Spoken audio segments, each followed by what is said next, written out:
Hi folks, this is Vince with Dad's Gaming Addiction, and today we're going to do a quick unboxing video for two games that arrived in the mail today, Gold West and Quarriors. Now, I received a free copy from TMG for Gold West here, so more than likely a review will be coming sometime down the line. It's going to be sometime before this one, assuming I even get to this one.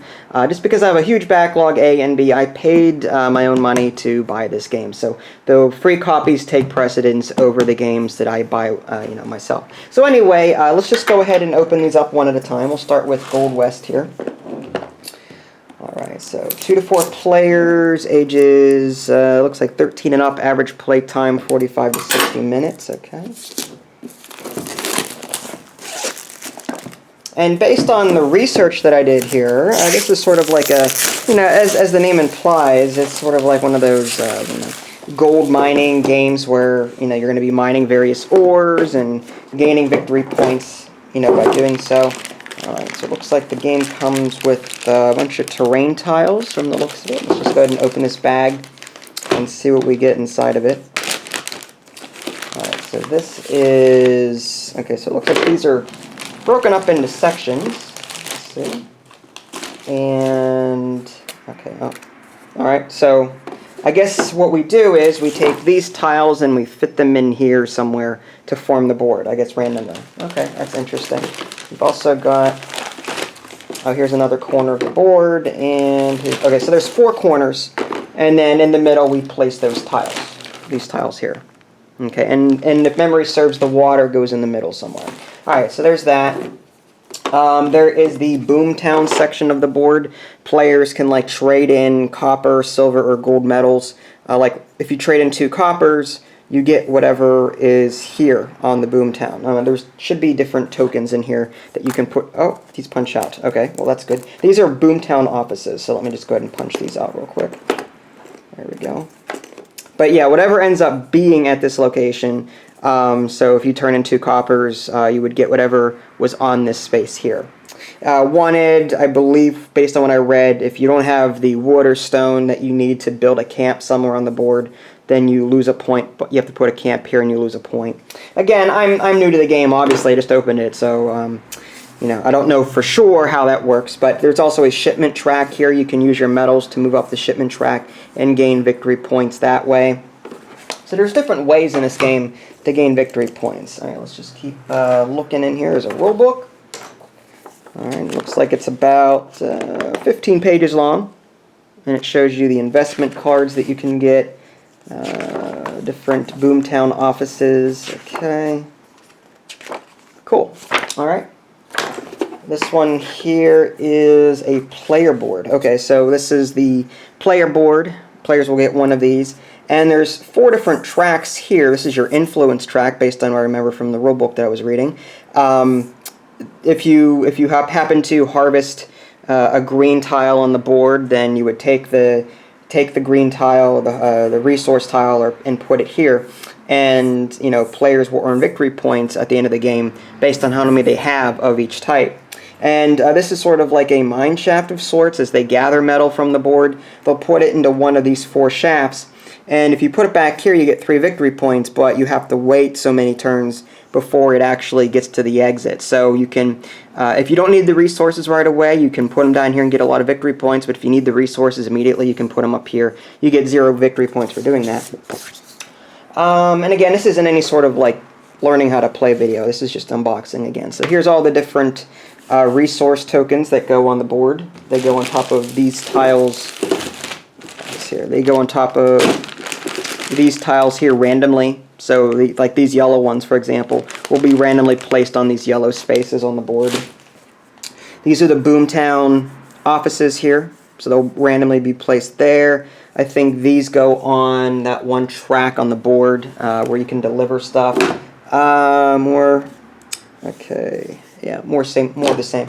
Okay, we've got baggies, lots of baggies. That's awesome. We've got investment cards here, which players can buy with metals to get victory points and the like. Sometimes they have special abilities. I think these were punched out of this thing over here. So I'll put that there. A lot of tokens. We've got white. We've got little carriages here. And let's just open this up so you can actually see it. There's baggies inside baggies. Okay. So this must be for the blue player. There's camps, and the circles are investment tokens, I believe. And if you want to form settlements, I believe you have to put a circle down and then a camp on top of it. You can either build a camp or a settlement. And the settlements are more expensive. They require wood and a stone, but, or I think it's wood and stone. Yeah, anyway. Yeah, it's just more expensive to build a settlement, but you get more for it. Okay, so this is copper. This is gold, okay. This is green. I think that's wood or stone. That might be wood or grass or something. And this is stone. I think the black ones are stone. Okay, this is an orange player color. This is a purple player color. Silver. Okay. And this is white. Okay, so up to 4 players, 4 different player colors. And these look like prospectors and carriages. Okay, great. Okay, so that about does it for all of the components in Gold West. So I'm going to move everything aside here, and we'll now unbox Quarriors and see what this is all about. Alright. This one says 2 to 4 players. I'm looking for the age requirement here. Is it on the box? Yes, it is. Okay, so here it is.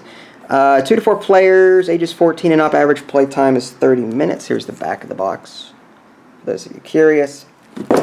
Alright, where did I just cut? Oh, here it is. Alright. And based on my research of this game, this is a dice building game. Sort of like Dominion, but with dice. For those of you that have played Dominion. Q. Okay, this is the score track, I believe. Again, I do research ahead of time. You know, before buying the game, I obviously do a little bit of research, look at the manual, if I can find it online. Okay, this is the rule book from the looks of it. It's about 9, 10... Alright, so about 10, 11 pages, roughly. Alright. And what is all this stuff? Why is there... What's with the cover? Okay. I'm not sure if I'm going to keep this cover or not. I don't know if it's worth keeping. Alright, a bunch of little dice here. I think these are... I don't know what the currency of this game is. It's like Quarium or Quarrium or something like that. But you use these this currency to buy cards or buy dice in this case. All right. So there's some yellow dice here, red dice, green dice, blue dice, red dice, brown dice. Got cards here. Okay. Looks like this is okay. Yeah, there should be different types of cards based on the color of the dice. So there should be like, okay, so here's the red ones. So these red cards correspond with these red dice here. These white ones, oh, quiddity. That's the currency in this game, quiddity. And you can see, okay, this is green, I think. Yeah, the green dice along the bottom. So that corresponds with this here, I believe. Blue is for the blue dice here. Okay, so basically each card type or color has its own set of dice, and people will collect it. And only so many of these cards will be taken out each game. You know, like I can't remember how many cards it is. It's like so many of these spell cards, and so many creature cards will be put out, and the rest is just put back in the box. So it's going to be a little different each time. So yeah, a bunch of cards. Looks like there's more over here. Oh, this is dark green. I wonder if that dark green is that other one. Okay, maybe it's not the light green, but the dark green. All right. Oh, purple dice. Dark green dice. Wow, these are a lot of dice. Holy cow. Wasn't kidding. All right, so it's going to be difficult for me to figure out which ones go with what. Hopefully I'll be able to figure it out. Well, the nice thing is it's got symbols here on the bottom. So this dark green, that looks like this one, because there's these little guys here, and that matches. So I'm glad that the game actually shows you what the dice faces are on the bottom, so that you don't get the colors mixed up. So that's pretty cool. I like that. All right, did I just mix this up? I did. Okay, there we go. All right, white dice, black dice. That might have been for that other one. Look at all these dice. This is ridiculous. Okay, holy cow. No wonder it cost $40. Alright, so I guess these are the trackers for this score track over here. And it looks like these are dice for each player color. Or not dice, but bags. So that you can hold your dice. So I guess the blue, you know, as you get dice in this game, you're going to be putting them into your bag and then drawing them every turn. Cool. Okay, and these are pretty nice. Pretty big. Alright, so there you go. Quick look at Quarriors and Gold West. So stay tuned. Like I said, I received Gold West for free from the publishers, TMG. So more than likely I'll be covering that game first. But I will be covering Quarriors here at some point. So stay tuned. If you guys haven't already, subscribe to my YouTube channel and check out my official website, www.dadsgamingaddiction.com. This is Vince. Thanks for watching, and I'll catch you next time.